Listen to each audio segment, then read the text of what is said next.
Bom dia, meu nome é Débora Lopes, eu estou fazendo a pós do Descomplica e hoje eu vim aqui falar para vocês sobre a importância da leitura. Então, a leitura é muito importante, o hábito de ler é um hábito muito importante para o desenvolvimento criativo e intelectual, não só das crianças, como também dos adultos. Então, pensando nisso, vale a pena buscar entender qual é o cenário atual da leitura no Brasil. Conhecer esse cenário é muito importante, que a gente consegue perceber as mudanças que precisam ser feitas, né? E isso tem ajudado muitos professores a pensar novas estratégias para despertar o interesse dos alunos em relação à leitura. E aí eu fiz um slide aqui, ó, falando sobre ler. Ler é pensar fora da caixa. Ler desperta a criatividade, desperta os seus sentimentos, as suas emoções, faz você escrever melhor. E aí, pensando nisso, qual é a mudança de hábito do brasileiro? Né? Uma pesquisa que foi realizada em 2019 revelou que o Brasil ele perdeu 4,6 milhões de leitores nos últimos 4 anos. Entre quem deixou de ler, né, entre os que mais deixaram de ler, estão as classes altas da região sudeste. Em contrapartida, as crianças são as que têm se dedicado mais à leitura nos últimos anos. Isso é importante, isso é muito bom. E qual é o perfil dos nossos leitores?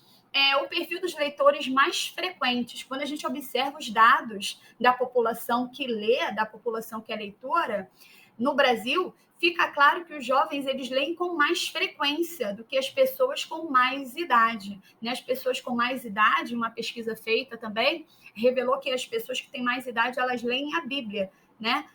A faixa de 5 a 10 anos foi a única que teve um aumento significativo no número de leitores. Os jovens, eles costumam ler mais livros de romance. Né? Além disso, o gosto pela leitura também é influenciado pela renda familiar, pelo grau de escolaridade e o lugar onde essas crianças, essas pessoas vivem. Se a criança vem de um lar em que os pais leem, provavelmente ela também vai gostar de ler. E hoje em dia a leitura foi facilitada porque a gente consegue ler por meio digital. O que seria a leitura digital? É aquela que utiliza os meios tecnológicos com auxílio da internet, né? Computador, smartphone, tablet, e-books não, e-book é o livro digital, né? O leitor de livro digital. Então, isso facilitou o acesso aos livros. E como é que a gente faz essa compra pelos livros?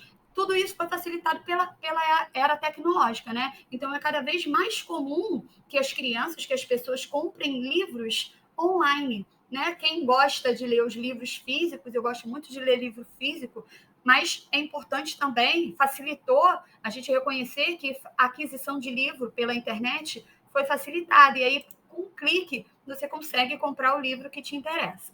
E o incentivo dos professores é muito importante, né? O impacto da leitura é maior quando há mediação do professor. Então, os educadores, eles garantem o maior engajamento dos estudantes. Isso por quê? Porque quando o professor indica o livro para o aluno ler, eles são mais lidos na plataforma de leitura, com a indicação do professor. E não é só isso. Os alunos leem esses livros até o fim, né, e completam a obra a partir da motivação que os professores fazem com esse aluno. Então, é muito importante que o professor desperte a vontade do aluno ler. E aí a leitura ela traz muitos benefícios, né? Primeiro, desenvolvimento da imaginação, da criatividade, da comunicação. O primeiro slide eu falei, né? Faz com que você pense fora da caixa, aumenta o vocabulário. Quem lê escreve melhor, tem senso crítico. Com a leitura, a gente consegue exercitar o nosso cérebro, facilita a interpretação dos textos, né? Leva a maior competência, habilidade na escrita. E a leitura é um hábito que vai mudar a sua vida. A leitura ela destrava os poderes, né? Que você nem imagina que você tivesse. Então, você fica mais criativo, você tem disciplina, memória, conhecimento e acima de tudo isso, você promove a capacitação. Então, quem lê são as pessoas que buscam melhorar e alcançar os seus objetivos. Então, um lembrete final aqui. A leitura, ela engrandece a alma. Era isso que eu tinha para dizer para vocês. Foi um vídeo curtinho. Muito obrigada pela companhia.